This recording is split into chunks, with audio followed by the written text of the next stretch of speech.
যেমন আমি নিজেকে লিডারশিপে কত মার্কস দিই আমার টিমের সামনে বা বিভিন্ন জায়গায়, এটা আমি বলি। আমিও নিজের লিডারশিপকে হাইয়েস্ট দিলে ৪ দিই ১০-এ। আচ্ছা যে আচ্ছা। আমার এখন যে অবস্থা আমি ৪ পাইতে পারি। আর আমি যদি একটু বাড়ায় টাড়ায় দিই তাহলে হয়তো ৫ দিতে পারি।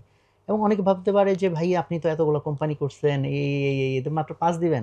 আমি বলি ভাই নাই দেশে বিচা কলাই সন্দেশ। না চমৎকার, তো লিডারশিপের কিন্তু এটা একটা বড় কারণ এটা কম্পোনেন্ট এই যে আসতে হবে। ফিলিং, কারণ আমি তো জানি, কারণ আমি যতক্ষণ জানবো না ততক্ষণ তো মনে করবো ওকে আমি তো সব ঠিকই করতেছি। বাট এট লিস্ট যখন আমি জানি যে আমার আরো কত কিছু করার আছে। এইটা কত তোমার সোহাগ, আমি তোমার যেহেতু রকমারি একটা খুব মানে মানুষজন শুনে আগ্রহ হুম, করে, ক্রেডিবিলিটি এত হাই, তো আমার কাছে মনে হয় যে এই কথাটা আমি যদি দর্শকের সামনে বলি আর কি। আকবর আলী খান স্যার আমার কলিগ ছিলেন সিগন্যাল কলেজ ব্র্যাকে। আচ্ছা, তো ওনার একটা কথা, ওনার অনেকগুলো কথা আমার লাইফটাকে রিশেপ করেছে। তো আমাদের একটা এমবিএ প্রোগ্রামে তখন কোঅর্ডিনেটর ছিলাম, স্যারকে আমি চিফ গেস্ট হিসেবে নিয়ে আসলাম। তো স্যার একটা কথা বলছিল ওই স্টুডেন্টের উদ্দেশ্যে, বলছে শোনেন, আমি যখন ব্যাচেলর করি তখন আমার কাছে মনে হয়েছে পৃথিবীর সব জ্ঞান আমি জানি। মাস্টার্স করতে যাই আমি বুঝলাম যে অনেক কিছু আমি জানি না।